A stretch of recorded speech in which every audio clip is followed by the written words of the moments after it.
السلام عليكم. غادي نشارك معكم طريقه سهله وسريعه في تحضير هذا النوع ديال الحرشه اللي كنخدموها بالبلبوله ديال الشعير. كما كتشوفوها كتكون القوام ديالها ما كتجي مرمله ولذيذه وسهله في التحضيرات ديالها وناجحه معنا من اول تجربه. فهنا بالنسبه للتحضيرات ديالها والمقادير كذلك عندي كاس ونص من البلبوله اللي كتكون الحبه فيها متوسطه. كنغسلوها مزيان مره جوج حتى كتنقى لينا. من بعد كنصفيوها من داك الزيت ديال الماء وكنبداو في التحضيرات ديالها. كنديروا ليها القياس ديالها في الملحه ومن زيت الزيتون من الافضل كذلك 2 معالق كبار، ولا ما كانش متوفر كنديروا زيت نباتي صافي. وكنضيفوا ليها الماء غليان، ضروري اننا هكايا نضيفوا ليها الماء غليان منها راه كترطب وكيضاعف الحجم ديالها وكتجينا بحال شبه طيبه. هكايا كنغطسوها فيها حتى كتبان لينا الواجهه ديالها فايتها الماء غليان بواحد شي شويه. كنخليوها كتشرب لينا هذا الماء مزيان. المده اللي تشربت لينا هنايا خليتها تقريبا ربع ساعه صافي راه كتكون واجده معنا. هنايا كما كتشوفوها راه كتكون فازكه لكن راه مضاعف الحجم ديالها وتقريبا راه تشربت داك الماء كامل.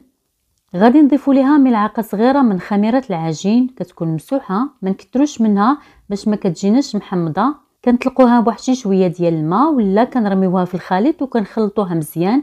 اهم شيء انها تذوب لينا مزيان.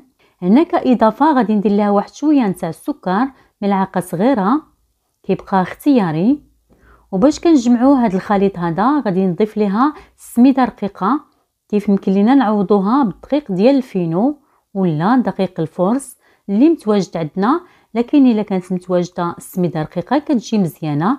خدات ليا كاس ديال السميده رقيقه هكايا، غير كنجمعوها راه كنخليوها رطبه ما كنخليوهاش قاصحه صافي. وكنبداو نوجدوها انها كنطيبوها مباشره في المقله هكايا. فاش غادي نوجدها معكم كندهنوها بواحد شويه ديال الزيت ولا شويه نتاع الزبده، وكنديروا رشيشات هنايا من البلبوله اللي كتكون رقيقه من الافضل.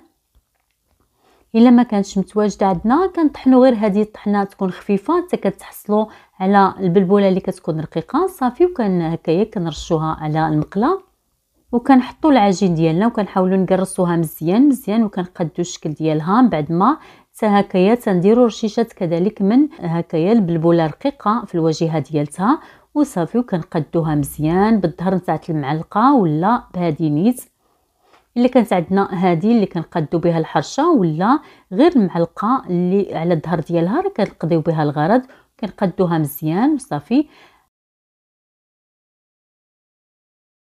وعلى النار كتكون متوسطه كنوضعوا المقله كتكون شويه مهيله ما كتكونش مجهده بزاف باش ما كتحرقش لينا. وكنغطيوها، ضروري اننا نغطيوها باش كيعود عليها داك الفوار هكايا كطيب وكيضاعف الحجم ديالها. وغير كنبقاو الواجهه ديالتها ناشفه كما كتشوفوا صافي. كنشوفوا الجوانب ديالها وهكا صافي وكنقلبوها راه كنلقاوها محمره وطيبه. كنقلبوها باي حاجه كتجينا عمليه في الخدمه كنستعملوها. كما كتشوفوا كتجي محمره وكذاك هو القوام ديالها بعد ما كتكون طيبه ومحمره.